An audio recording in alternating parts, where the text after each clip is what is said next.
Welcome back. President-elect Trump is making a list, and he's checking it twice.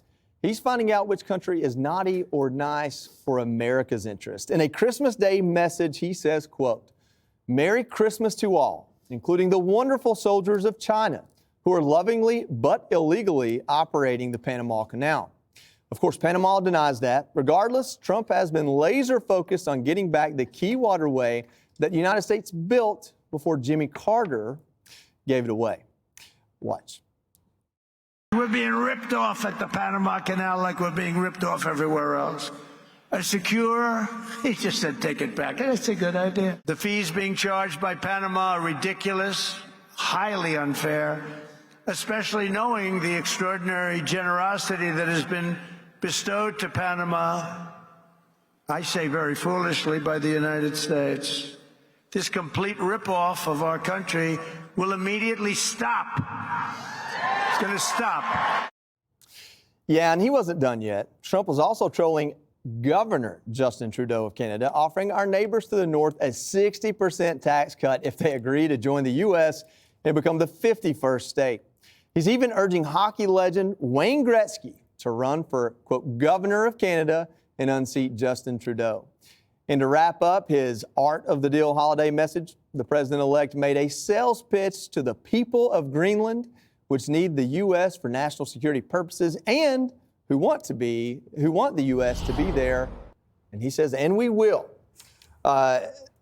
Doc, I'll go to you first on this. In all seriousness, we use the word trolling. It's probably what he's doing. But it's also a president who says things and then kind of does them. So when he talks about Canada, I don't know that he wants them to become the 51st state, but this is on the heels of the trade arguments and some of the things happening. It looks like a conservative may unseat Justin Trudeau. Is this playing maybe chess, not checkers? Well, you know, after this week, I kind of thought to myself, like, oh, Canada, Greenland, Panama. Oh, my, it's a lot happening this week. And I know people get worked up when he speaks like this. It kind of reminds me sometimes during COVID where I felt like, let me press a pause and try to explain what he's saying.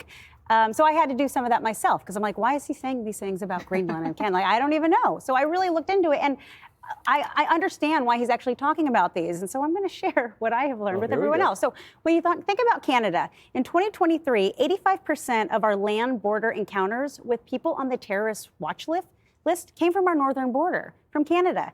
That it is the longest land border in the entire world. So President Trump has essentially been saying over and over again that they have a very loose border up there. And because of that, we are seeing crime in the United States. And in fact, up until recently, Canada didn't require a visa to enter the country. And so it was even being promoted on social media for illegal immigrants down in Mexico or wherever to go to Canada, gain access, they didn't need a visa, and then come down into the United States, and hence why we continue to see the biggest problem that we have in the United States. Canada, okay. Greenland, I have to assume it has something to do with Russia and gaining control over the Arctic Circle and also a big international security. So, okay, I can see what he's saying there. And then Panama, I mean, that one's a little bit easy. Obviously, in 2017, Panama decided to cut diplomatic ties with Taiwan, showing their allegiance to China. China uses Panama Canal second just to the United States. And so this is all where we stand on the international stage. And Trump has vowed to make us strong again. And I see all of this, and maybe it's a little bit of rhetoric and trolling on social media, but I think he's doing. Biden said he wanted to be a leader on the international stage, but Trump's actually trying to do it, and he's not even president yet. Katie, she talks about Greenland, and we talked about this morning on Fox and Friends that is a pretty strategic push towards an area that will. Russia is hostile right now. Greenland makes sense. I don't know that we can buy it, but what do you think? Well, Russia and China have been working together in the Arctic. They're trying to pursue resources there. China calls itself a near-Arctic country, which is baloney.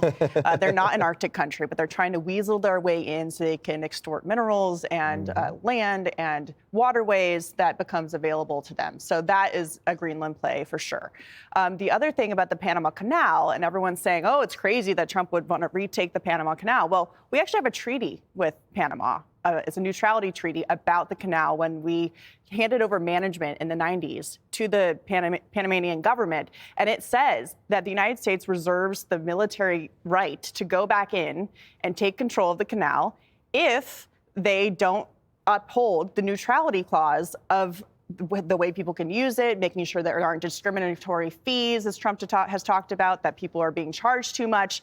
And if you look at the way that China is operating in the canal as part of their Belt and Road Initiative all over the world, they are owners of ports, they are owners of companies that are building in the canal, and they're not just using it to make sure that their goods are shipped through. Of course, China uses these things for spying and other espionage. Yeah. So these are national security plays, and in Trump fashion, they're pretty funny too when you read what he says. Tom, growing up when I heard about the Panama Canal, I always wondered where in the Redneck Riviera it's set, because I only ever knew about Panama City, Florida. Yeah. And that does feel like a foreign country sometimes, and it's a place that a lot of things are trafficked through. But Katie makes a good point. She talks about this treaty and the technicality of it. That's not Trump's forte. That's not how he communicates. Does he miss when he brings stuff up like this and doesn't add that in, which you have to believe is influencing his commentary? It's show business. This is the Trump-splaining. People often go to policy, but it's showbiz. I'm in showbiz, breaking into show business. You had to send out your headshots. You had to go for things that were impossible. I would try to get, in movies, I would go to the open calls for Broadway. Were they going to cast Little Tom Shalhoub on Broadway? No, but you've got to shoot big to get any kind of thing. I remember going to a casting director. I wanted to get cast in Batman Forever. Can I get a role in Batman Forever? And the casting director, what are you kidding me? But they ended up calling me, and they gave me a job as Jim Carrey's body double. There you go. I didn't know that. Yes, and I zipped up that suit, the Joker suit. Yeah. Cool. Too skinny for the Joker suit. They sent me home the same day. But I got in the trailer. Okay, so this is what you do in showbiz. When he's doing these things, Greenland, Canada, the Panama Canal, he's pitching. This is what you do when you pitch. Yeah. That's your Hollywood pitch. And then maybe you get to be the body double, but you get something out of the deal. Jessica, how disgusted were you when you read that tweet? Yes. And you saw that President Trump was wishing a Merry Christmas to those Chinese soldiers that are very much probably not Christian. I mean, that had to be, that is so uninclusive. And the not Christian and antithesis. also not there. It was a double whammy. That was a I was Jesse not asked question, Joey. Jesse It asked. was. I appreciate it. Feels just like home. Oh, good. Good. No, I was more interested in page 2, which got to the radical left lunatics, where I'm much more at home in all of this. I would like to believe, and I do want to compliment everyone at the table, as I do whenever Jim Comer has a hearing and Jesse and Janine explain to me what he's actually trying to say versus what's happening. You guys do a much better job of explaining what's going on than the president-elect, who's just trying to get a Netflix deal, I guess, right? You would not, He's trying to get if Greenland. there was a liberal troll who was about to become the most powerful person in the entire world again, I doubt that you would be so jovial about it. And it's the holidays, and we should all laugh and have a lot of fun. But the point is that you can't take him that seriously, and I don't know if that's the best recipe for commander-in-chief. Now, the transition team declined to clarify if these statements were genuine or not. So I imagine that he hasn't updated them, texted them, bugle horned out to the front of Mar-a-Lago, wherever they're sitting, to say, no, I'm serious about Panama, not so serious about Greenland, I'll get back to you. There is a way to push sovereign nations to get more of what you want, which is what happened with NATO, right? Where he said, I don't really care if you want to be in the picture with me, I'm going to huff into the corner, but you're going to pay an extra 2%. And he got that from a lot of countries.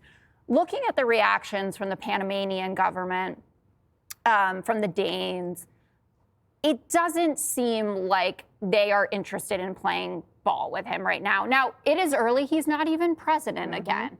But the Republicans who have to go on TV and defend this, and not you guys who can translate it, I'm talking about Congressman Zinke was on, earlier, and he's talking about, this is a serious fellow, right? He was Interior Secretary. And he's like, the 4D chess or whatever, and, he's a master negotiator or whatever. These are things that they don't necessarily want to talk about. They have deliverables that they want to bring back for the people who sent them there. I mean, Donald Trump ran as a non-interventionist. If all this goes through, it sounds pretty intervention-y. Jessica, are you for or against Manifest Destiny, Greenland, and Panama, and maybe Canada? That's really the question. I am not. Listen, I guess the southern border isn't as big of a problem. We also learned that. It's the northern border that's the problem. But no, I'm not. I think he's going to fix the southern border. I think it's already fixable. fixed, right? We got the cheap auction items. I just don't think that it helps anyone to insult Justin Trudeau to this level. You can say you need to work. He flew right down there, had a meeting. Well, he also wants to win his reelection. But there are a lot of people that we deeply care about to our north. We get a ton from them. I mean, our construction industry would completely fall apart if we had the 25% tariffs and closing the border with Canada. And it's just not a serious. I don't know. The Danes are sneaky, and they tried to sell us on this offshore wind that is ridiculous. Now the Danes are sneaky. So I don't blame him. But they have sled I'm glad he's pushing back. All right. Hey, Sean Hannity here. Hey, click here to subscribe to Fox News YouTube page and catch our hottest interviews and most compelling analysis. You will not get it anywhere else.